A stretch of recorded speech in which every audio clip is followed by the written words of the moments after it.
ইনুস নিজে খুনি, তার সমন্বয়করা খুনি। আমি যে কথাগুলি বলি রাখো, তোমার রেকর্ড করে রাখো, তোমার প্রতারক, আমার আপত্তি নেই। জি দাদা, জি আপা, পারমিশন দিচ্ছি। জি আপা, থ্যাংক ইউ।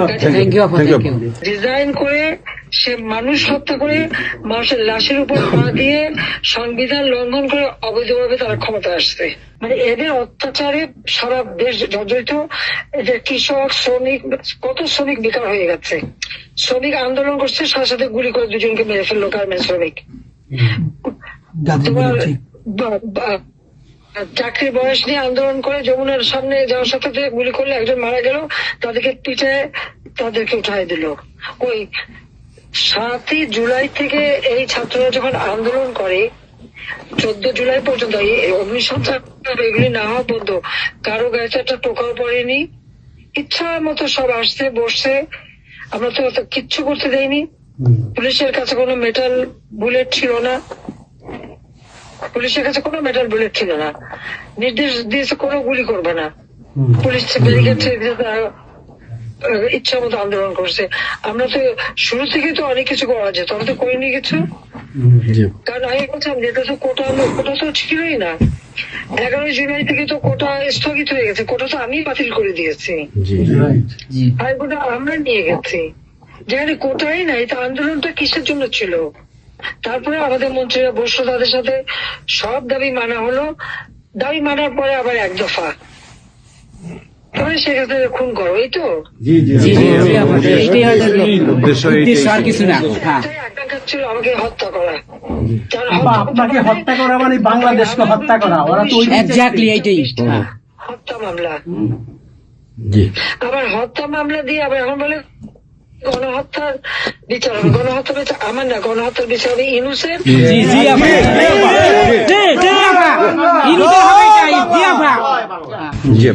এই সমস্ত খুনের দায় দায়িত্ব ইনুসকেই নিতে হবে, আর তার ওই সমন্বয়করা। সে যে হত্যার সঙ্গে জড়িত প্রমাণ পাওয়াই যায়। সে যত জঙ্গিদেরকে ছেড়ে দিল, হলি আর্টিস্টদের মতো ঘটনা ঘটলো, তাকে 21 আগস্ট গ্রেনেড হামলায় আসামি তাকে এবং অন্য যত জঙ্গি ছিল সবাইকে সে মুক্তি দিয়ে দিয়েছে। কারণ এই জঙ্গিদের সাথে তার একটা যুক্ত ছিল, তার একটা সংযোগ ছিল। কাজে বাংলাদেশটাকে সে একটা জঙ্গির দেশ হিসেবে পরিণত করতেছে। আজকে সাধারণ মানুষের অবস্থাটা কি দেখো, সাধারণ মানুষ আজকে খেতে পায় না, পড়তে পায় না। আমি সব কি আসতে মানুষ তো এখন বলে যে আগের সরকারই ভালো ছিল, শেখ হাসিনার সরকারই ভালো ছিল। 8,97,000 কোটি টাকার বাজেট, কয়লা কেনা, এলএনজি কেনা, ডিজেল পেট্রোল কেনা, খাবার সবকিছু ব্যবস্থা করা, সারের জন্য সার কেনার সব ব্যবস্থা করে আসছে। যে এলএনজি আমার সময় যখন বাজারে 10 টাকা, আমরা সেটা 9.93 দামে কিনলাম। সেই 9 টাকা 9 পয়েন্টের যেটা কিনা সে 14 তোমার 5 একটা, আর 14.65 এই দামে কিনলো। ডাবল দামে সে কিনতে গেল কিসের জন্য? এখন তো বাজারের দাম আরো কমছে। শেয়ার মার্কেটের টাকা উধাও, ব্যাংকে টাকা নাই, ব্যাংকের টাকা উধাও, গেল কোথায়? আমেরিকা।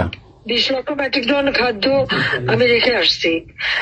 1 কোটি পরিবারের জন্য টিসিবির কার্ড দিছি, মাত্র 30 টাকা কেজিতে তারা চাল কিনতে পারবে এবং ডাল, তেল, গম কিনতে পারবে। সেই ব্যবস্থা করে আসতে হবে সস্তায়। 43 লক্ষ মানুষকে বাদ দিছে সেখান থেকে। কেন বাদ দিল? আওয়ামী লীগের সরকার করছে। বাদ দিতে আওয়ামী লীগের। তার মানে তুমি আরেকটা চেষ্টা করো, 43 লক্ষ আওয়ামী লীগ পেল, তখন তো 1 কোটি ছিল, বাকি তো অন্য দলের।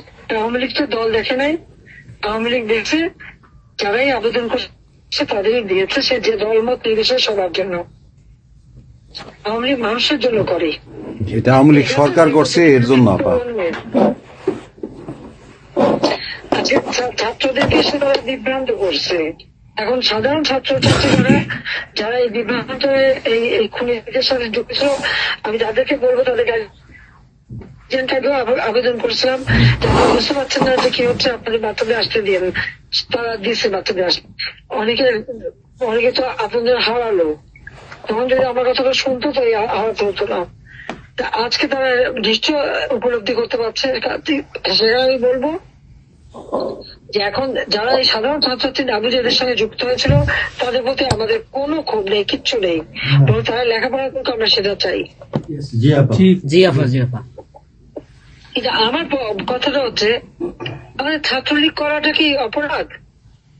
আওয়ামী লীগের সন্তান হচ্ছে তার জন্য কি অপরাধ? তাদের পরীক্ষা দিতে দেবে না, ভাইবা দিতে দেবে না, ইউনিভার্সিটিতে যেতে দেবে না, স্কুলে যেতে দেবে না, কলেজে যেতে দেবে না। What is this? আর এই ছেলে পেলেদেরকে কিভাবে বেয়াদব বানিয়েছে? স্কুলের প্রিন্সিপাল, টিচার তাদেরকে তার জুতোর মালা পরায়, গাছের সাথে বাঁধে, তাদেরকে দিয়ে রিজাইন করায়। লাঠির সোটা নিয়ে জীবন, আমি জানি না পৃথিবীতে কোনো দেশে এই ঘটনা ঘটছে কিনা। চিফ জাস্টিস, তার বাড়ি হামলা, চিফ জাস্টিসের হামলা। যাদের আত্মসম্মান বোধ আছে তারা থাকে না, উনি সাথে সাথে রিজাইন করে দিছে। কতজন মানে জজ তাদেরকে এজলাসে ঢুকতে দেবে না, তাদের রিজাইন করার জন্য চাপ দিছে। রিজাইন করে না থেকে তাদেরকে কোনো কোর্ট দিতে না, তাদেরকে বাতিল করে দিয়েছে। ইলেকশন কমিশনকে বাতিল, আমাদের মানবাধিকার কমিশনকে বাতিল, আমাদের পাবলিক সার্ভিস কমিশন বাতিল। চাকরি দিতে পারছে না, চাকরি দিতে পারছে না। পাবলিক সার্ভিস কমিশন অচল করে দিয়েছে। এই ছেলেপেলেরা যাবে কোথায়? আজকে তারা কাজ করার সুযোগ নেই। একের পর এক ইন্ডাস্ট্রি বন্ধ, আগুন দিয়ে পুড়িয়ে দিয়েছে ইন্ডাস্ট্রি, অথবা বন্ধ করে দিচ্ছে। ব্যবসায়ীরা টাকা আনতে পারে না, যারা খাবার আমদানি করতে তাদের দিচ্ছে না, বিদেশে যেতে দিচ্ছে তাদেরকে হ্যারাস করা হচ্ছে। ইনশাআল্লাহ হইবে একদিন, ইনশাআল্লাহ হবে, তার বিষয়ে ইনশাল্লাহ। আপা 152 জন সমন্বয়কের মধ্যে ওর বিচার আমি করব। একজনকেও কিন্তু গুলি করা হয় নাই বা কেউ গুলিবিদ্ধ হয় নাই, গুলিবিদ্ধ হয়েছে সাধারণ জনতা। তার মানে ওরা মারছে এগুলোকে। ইন্ডেমনিটি দিয়েছিল 15 আগস্ট হত্যাকারীদের। পুলিশ আমি বলছিলাম বিচার করবো, আমি বিচার করি নাই, করছি ইনশাল্লাহ। ইনশাল্লাহ ইনশাআল্লাহ। দেশে বিচার হবে ইনশাল্লাহ আপা, অবশ্যই। যুদ্ধ অপরাধীদের বিচার জাতির বিচার শুরু করেছিলেন, জিয়াউর রহমান এসে সে বিচার বন্ধ করে দেয়। এই যুদ্ধ অপরাধীদের উপদেষ্টা বানায়, মন্ত্রী বানায়, প্রধানমন্ত্রী বানায়। খালেদা জিয়া তাদেরকে মন্ত্রী বানায়, জি জি এরশাদ তাদেরকে এমপি বানায়, আবার ইয়ে বানায়, কি বলে, রাজনীতি করার সুযোগ দেয়, রাষ্ট্রদূত করছে। রাষ্ট্রপতি পদে প্রার্থী করে। খালেদা জিয়া ভোট চুরি করে এই খুনিদেরকে পার্লামেন্টে বসায় রচিত। আমি বলছি আমি বিচার করবো, আমি বিচার করতে পারছি, আল্লাহ আমাকে সেই সুযোগ। জয় বাংলা, জয় বাংলা। এই ছাত্র হত্যার জন্য, জনগণ হত্যার জন্য, পুলিশ হত্যার জন্য আওয়ামী লীগের নেতাকর্মী এবং মাইনরিটি, হিন্দু, বৌদ্ধ, খ্রিস্টান কেউ বাদ যায় নাই। এটাই গণহত্যা। আক্রমণ করছে, হিন্দুদের বাড়ি ঘর মন্দির ভাঙছে, বুদ্ধিস্টদের প্যাগোডা ভাঙছে, সেখানেও তাদের ছেলেদের হত্যা করছে সেই খাগড়াছড়ি এবং রাঙামাটিতে।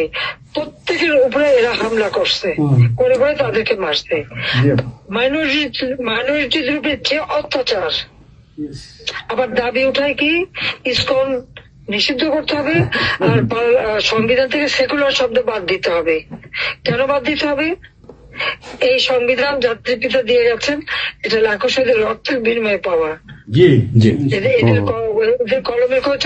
জিয়াও এটাকে নিয়ে খেলছে, এসবও করছে, খালেদা জিয়াও করছে, কিন্তু আবার আমরা সেই সংবিধান ফিরিয়ে এনেছি, মানুষের অধিকার আমরা নিশ্চিত করেছি। এবং এই সংবিধানেরই 7ম অনুচ্ছেদের গ, অবৈধভাবে অনির্বাচিত কোন কেউ যদি ক্ষমতা চায় তাহলে তার বিচার হবে। এবং ইউনূস, তার কোন সাংবিধানিক ভিত্তি নাই, সে অসাংবিধানিক ভাবে অবৈধভাবে ক্ষমতা দখল করছে।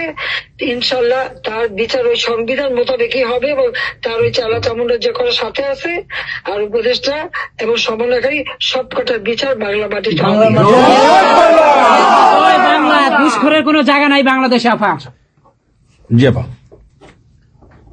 আজকে সারা দেশের মানুষ হাহাকার। জি জি কারণ জীবনের নিরাপত্তা নাই, যে কোনো ঘরে ঢুকতেছে অমনি তাদেরকে খুন করে, লুটপাট করে, ডাকাতি হইতেছে, চুরি হইতেছে। চুরি হইতেছে, ডাকাতি।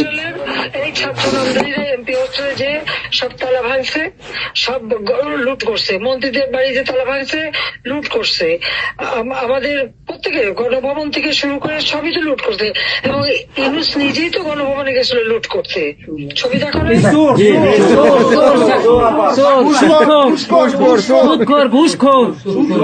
আপা আপনি গোপালগঞ্জে চলে আসেন, কোনো সমস্যা নাই, আপা, আপনি যে আমরা আছি আপনার সাথে। সবাই যাবো, ইউরোপ আমেরিকা থেকে সবাই আমরা যাবো। আমরা গোপালগঞ্জ কথা শুনি, কথা শুনি। বাংলাদেশে ইনশাআল্লাহ। আমরা স্বেচ্ছায় কারাবরণ করবো দরকার হয়। জি আপা, হ্যাঁ বলেন প্লিজ। ওই আগুন দিয়ে পোড়ানোর পরে যেটুকু অবশিষ্ট ছিল সেটা লুট করতে গেছিল, কাজে ওটা তো চোর, জি বড় চোর, বড় চোর। সুদখোর। ঠগ। জি আপা। আপা, আবার বিচার করবে আমাদের। আপা, আচ্ছা আমি ও বিচার করবে জনতা। Yes, yes, আপা। জনতা তো করবেই, আমরা নিজেরা করবো আপা, ফাঁসি চাই না, নিজের হাতে আমরা করবো। দৃষ্টান্তমূলক ফাঁসি চাই, যেটা জনগণ দেখবে ওই ফাঁসি চাই। যার যার বাড়ি ঘর পড়াইছে করছে, আপা দেশের থেকে সব গরিব মানুষ এখন গ্রামে যাচ্ছে, খাবার পাচ্ছে না, কিচ্ছু পাচ্ছে না, খুব কষ্টে আছে সাধারণ পাবলিক, খুবই খারাপ আপা। সারা বাংলাদেশ, আমরা দোয়া করি আপনি তাড়াতাড়ি আসেন। বৃহত্তর নোয়াখালীর অবস্থা অনেক খারাপ আপা। সারা বাংলাদেশের অবস্থা খারাপ। বানায় রাখছে ওরা আপা, সারা বাংলাদেশটাকে একটা বদ্ধ ভূমি বানায় রাখছে, যেখানে সেখানে হত্যা, মানে এমন কোন লোক নাই যারা এখন শান্তিতে আছে। সবাই কেউ একটা নিরাপদে নাই, কথাই বলে কেউ নিরাপদে যে নাই। আগেই ভালো ছিল, আগে সরকারি ভালো আগে ছিল। আমরা ভুল করেছি আপা, এই কথা সবাই বলে। সবাই জি আপা। অনুতপ্ত আপা। আপনি বলেন এখন। জি আপা, প্লিজ প্লিজ বলেন আপা। প্লিজ। প্রত্যেকটা জায়গায় তো এইভাবে। এবং এখন আবার সে ওই আর একটা পদক্ষেপ নিচ্ছে, এদিকে প্রায় 80 জন প্লাস আরো 35 জন, সেই সাথে 300 লোক, তারা জেলা উপজেলা ইউনিয়নে সার্ভে করতে পাঠাচ্ছে। সবাইকে বলে দাও ওই সার্ভে করতে কারা যায়, কাদের নাম লিখছে, Yes, সেগুলো of course, আমরা করবো আপা। Definitely quick get it. Yeah. আমরা চাই আপা আপনি সুস্থ থাকেন, আপনি সুস্থ থাকলে বাংলাদেশ সুস্থ থাকবে, বাংলাদেশ ভালো থাকবে। আপনাকে আবার আমরা ফিরিয়ে এনে বাংলাদেশকে আবার এগিয়ে নিয়ে যাওয়ার জন্য জয়ের মালা পরাবো আবার, আবার জয়ের মালা পরাবো। জয় বাংলা, জয় বঙ্গবন্ধু। জি আপা, প্লিজ। আমরা তোমাদের যে দেশে আছো সেই দেশে স্যার, ডেনমার্ক আমেরিকা সবাই এখানে আছি আপা, ডেনমার্ক আমেরিকা সবাই আছি আমরা। আপা আপনি এখন আমাদের কিছু নির্দেশনা দেন, নির্দেশনা। আমরা প্রবাসী থেকে কি করতে পারি, হ্যাঁ, এবং বাংলাদেশে আমাদের যে ফ্যামিলি আছে, আত্মীয় স্বজন আছে, আমাদের যে বিভিন্ন দলের নেতৃবৃন্দরা আছে, আমরা কিন্তু অর্থনৈতিক থেকে বিভিন্ন ভাবে সহযোগিতা করতেছি, যার যেভাবে পারি আমরা। প্রবাসীরা করতেছে আপা। বাকিটা আপা আপনি নির্দেশনা দেন, আপনার নির্দেশনার মতো আমরা কাজ করবো বাংলাদেশে এবং প্রবাসে। তোমাদের যেটা করতে হবে, একটা হচ্ছে তোমরা যে দেশে আছো সেই দেশের আইন কানুন মেনে জি। ওখানকার যারা নির্বাচিত প্রতিনিধি বা সরকার বা যে বিভিন্ন মানবাধিকার সংস্থা, তারপরে 165 জন সাংবাদিকের জি চাকরি নাই, জি তাদের অ্যাক্রেডিটেশন কার্ড বাতিল করে দিছে। 106 জন সাংবাদিকের বিরুদ্ধে হত্যা মামলা দিছে এবং আমাদের কতজনকে গ্রেপ্তার করে জেলে ঢুকাইছে, মানবিত জীবন যাপন করছে। জি। সাংস্কৃতিক কাজ করতে পারে না, ব্যান্ড শোরা ব্যান্ড কোন অনুষ্ঠান করতে পারে না, পাকিস্তান থেকে ব্যান্ড শো এনে করায়, অথচ আমাদের দেশে ব্যান্ড শো যারা তারা এখন কাজ পায় না। এরা আবার এদের সাথেই ছিল, তারাও লাল রং লাগাইছিল, এখন আর তাদের পাত্তা নাই, তারাও কাজ পায় না। স্বীকৃতি কর্মকাণ্ড বন্ধ, সমস্ত সামাজিক নিরাপত্তা, যত গরিব মানুষ আমরা বয়স্ক ভাতা, বিধবা ভাতা, মুক্তিযোদ্ধা ভাতা যা যা দিয়েছিলাম সেগুলি সব বন্ধ করে দিয়ে সেটাকে মেরে খেয়ে গেছে। এমনকি মানে সারা দেশটাকে একটা লুটের রাজত্ব, খুনের রাজত্ব সৃষ্টি করছে। এই বিষয়টাই যে মানবাধিকার লঙ্ঘন, সাংবাদিকদের উপরে নির্যাতন, সাংবাদিকদের অত্যাচার করা, মহিলা সাংবাদিকদের যেভাবে অপমান করছে, এই বিষয়গুলি জনমত তোমাদের তৈরি করতে পারে আন্তর্জাতিক পর্যায়ে। ইংলিশের যে বিভৎস চেহারাটা, ওইটাই আজকে মানুষের কাছে স্পষ্ট হয়ে গেছে। একটা রাষ্ট্র চালাতে সে টোটালি ব্যর্থ। জি এই জিনিসগুলি কি আপা আপা আমি একটা বলি, ইউনূস সাহেব রাখছে 4টা টোকাই রাখছে সাথে, 4টা টোকাই রাখছে। আর আপনি চিন্তা করেন না, বাংলাদেশে গৃহযুদ্ধ হবে তখন আপনাকে দেখবে। এটা তোমাদের একটু করতে হবে। এই ইউতে ইউরোপিয়ান ইউনিয়নে যেখানে তোমার ওখানকার পার্লামেন্টে যেখানে আসো, সব জায়গায় এই জনমত তৈরি করতে হবে। Yes, আমরা করবো। সন্ত্রাসের রাষ্ট্রে পরিণত করছে বা মানুষ খুন করছে, আজকে খুন করছে। আজকে তুমি জানো মতলবে আমাদের মোহাম্মদ হোসেন মায়ের বাড়িতে আগুন দিয়েছে। খুন এইগুলি সে করে বেড়াচ্ছে এবং সমস্ত এই ইচ্ছা মতো। কাজে তোমরা এই বিষয়গুলি তোলো, আর আত্মীয় স্বজন বন্ধু বান্ধব পরিচিত জানাচ্ছে খুবই কষ্ট আছে, তাদেরকে সাহায্য করো। মামলা দিয়ে আমাদের নেতা কর্মীদের চরম হয়রানি করে যাচ্ছে। তাদেরকে সহযোগিতা করা, এই যে আইনজীবী ঠিক করা এবং আন্তর্জাতিক ভাবে কিভাবে মানে এদেরকে সব জনমত সৃষ্টি করা, সরকার যে অপকর্মগুলি করছে সেগুলি তুলে ধরা, এই কাজগুলি তোমাদের আমরা করবো। আপা একটা জিনিস একটু সন্দেহ লাগতেছে আপা। তাদের সাথে তোমরা থাকবা, কাজ করবা, আর দেশের ভিতরে মানুষকে যে এই সরকারকে না তাহলে দেশের মানুষের মুক্তি দেয় করবে। হ্যাঁ আপা, আমি একটু একটা কথা বলতে চাই। একটা জিনিস একটু সন্দেহ লাগতেছে যে পাকিস্তান থেকে যে শিপের মধ্যে কতগুলি কন্টেনার আসলো, এইটা কেন এবং এত দ্রুত ওরা কিভাবে পাকিস্তানের সঙ্গে ব্যবসায়িক সম্পর্কটা গড়লো? কারণ এইটা তো কোনোদিন ছিল না বাংলাদেশে, 71-এর পরে এটা হয় নাই আপা। এখন এইটা নিয়ে আমাদের আপনি তো অবশ্যই আপনি অনেক কিছু অবগত আছেন, এটা আমাদের জানার প্রয়োজন।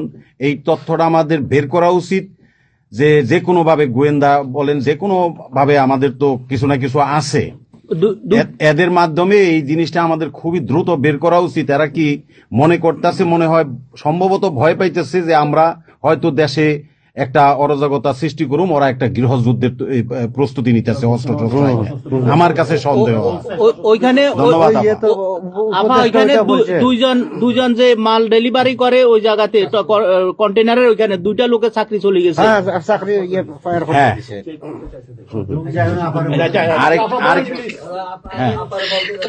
দেখতে চাই যে স্ক্যান করতে চেয়েছে, দেয় নাই।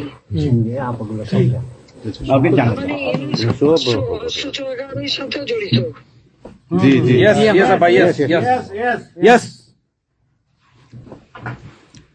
আপা এই দেশটাকে তো ওরা আবার সেই পাকিস্তানের পর্যায়ে নিয়ে গেছে, আমাদের এই দেশটাকে আবার উদ্ধার করতে হবে ইনশাল্লাহ। এজন্য আমাদের যা করতে হবে প্রবাসী এবং দেশে, আপা আমরা যারা বাহিরে আছি আপা, আমরা প্রয়োজনে দেশে গিয়ে আবার ওই মুক্তিযুদ্ধ আমরা দেখি নাই 71-এ, আমরা নতুন মুক্তিযুদ্ধে আমরা অংশ নিব আপা ইনশাল্লাহ।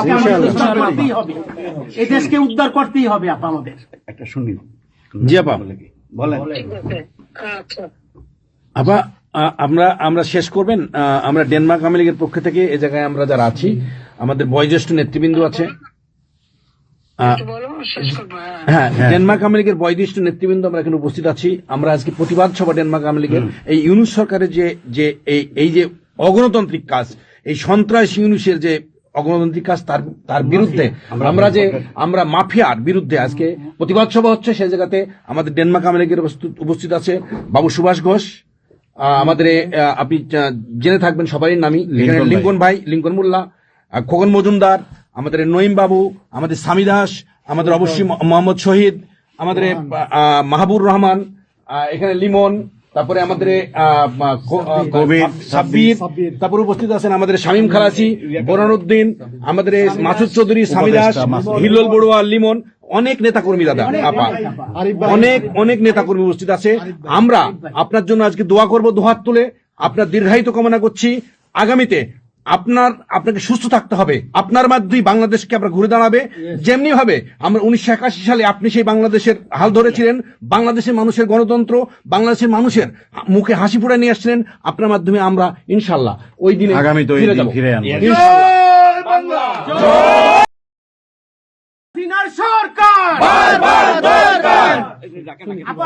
আপনি একটা ঠিক করে শুনুন। বলেন প্লিজ। আপনি তো বিজি এমনিও। জি হ্যাঁ আপা, আরেকটা জিনিস আমি জিজ্ঞেস করি আপনাকে, এত বড় একটা ঘটনা আপা আমাদের উপর ঘটে গেল, আপা আমার আমাদের গোয়েন্দারা কি করছে আপা? এই প্রশ্নের অ্যান্সার আবার দিয়েন না। আমাদের সাংগঠনিক অ্যান্সার যেটা হয়েছে, আমরা যেহেতু রেকর্ড করেছি এই অনুষ্ঠানটা, সেই এই পর্যন্তই থাক, আমাদের মনে বলে ভালো। এই পর্যন্ত আপনারা শেষ করছি। আপনাকে আবার ধন্যবাদ, আপনার জন্য দোয়া করছি, আপনার দীর্ঘায়িত কামনা করছি আপা।